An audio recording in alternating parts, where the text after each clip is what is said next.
right, hello and welcome back. We are moving on now to part 2 of lesson 8.10, in which we're analyzing the African American civil rights movement within the late 50s and into the 1960s.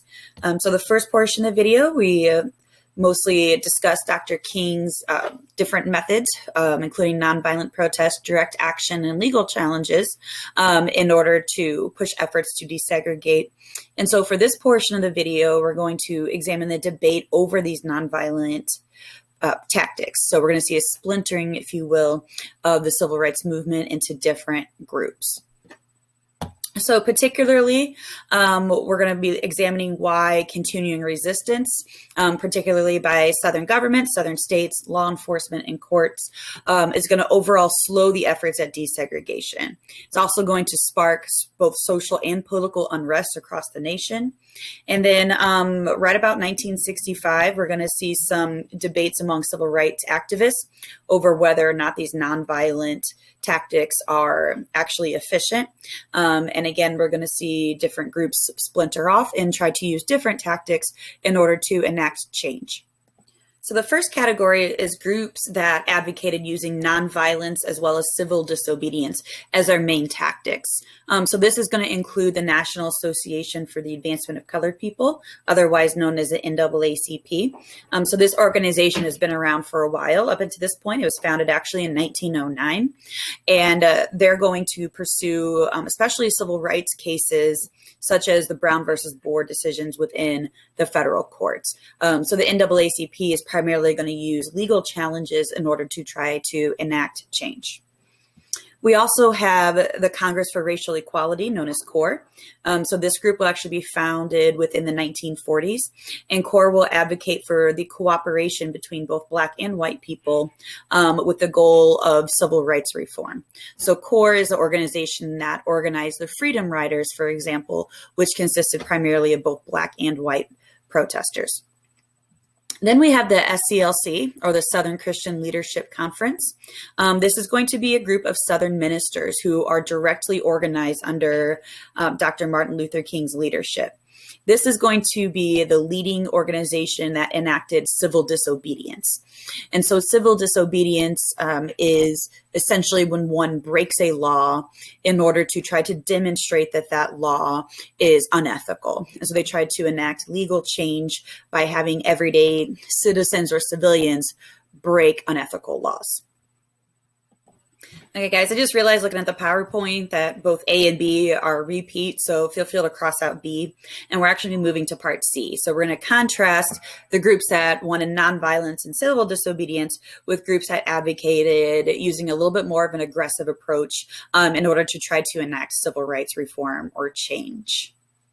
So the first of these groups is known as SNCC, the Student Nonviolent Coordinating Committee.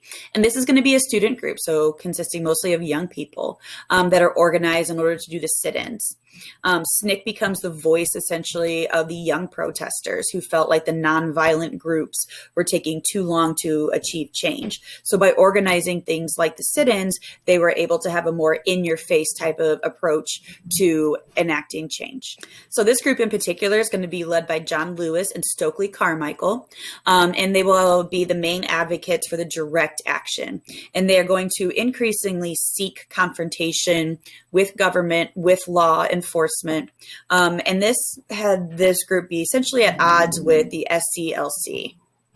So to give an example of SNCC butting heads with the SCLC would be over the Selma March. So it's actually SNCC that organized the Selma to Montgomery March over the objections of the SCLC. And then secondly, we have the Black Power movement under the leadership of Malcolm X. The Black Power movement will reject white participation in the civil rights movement. And again, one of the prominent leaders here is Malcolm X. He changed his last name to X because he felt as though his last name was a slaveholder's name. And then he also becomes a leader in the Nation of Islam.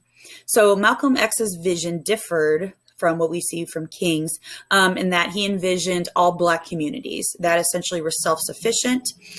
He demanded that Black consumers use only Black-owned businesses in order to grow the Black economy. So, as where many of the groups and efforts were to desegregate, Malcolm X actually supported the idea of racial segregation, again, as a way to empower the Black community to be self-sufficient. He also advocates for the use of violence whenever protesters encounter violence. So he's famously known for saying, when someone slaps me on the cheek, I slap them back. So he resists the idea of nonviolence. Again, that was being championed at the same time by the SCLC and Dr. King. All right, and then last but certainly not least, we have the Black Panther movement. So this movement is going to originate on the West Coast in LA. And the Black Panthers are basically hallmarked as being a militant organization. And so they're going to dress in uniforms, military type uniforms, military boots, and they will openly carry large weapons, including assault weapons. So this group was formed by Huey Newton. And the purpose of the Black Panthers is that they would show up when the police were arresting Black people, and the Black Panthers would threaten to use violence against the police if they saw the police using discriminatory practices with creating these arrests. And so automatically, again, with them showing up on the scene, this creates animosity between them and law enforcement. So the Black Panthers also supported the idea of this direct action. In addition, the Black Panthers will also run many social programs to help predominantly Black communities, including free breakfast programs for Black children, and also different educational opportunities as well. And so, like many of these other organizations, that when people across the nation saw these individuals being met with violence, the Black Panthers movement and the visualization of this on television did not have quite the same effect. Many white Americans in the North found the Black Panthers to be scary. Again, these are armed Black militant men, whereas with the other organizations, televising the protests, televising the violence against those protesters had a tendency to create empathy within the population.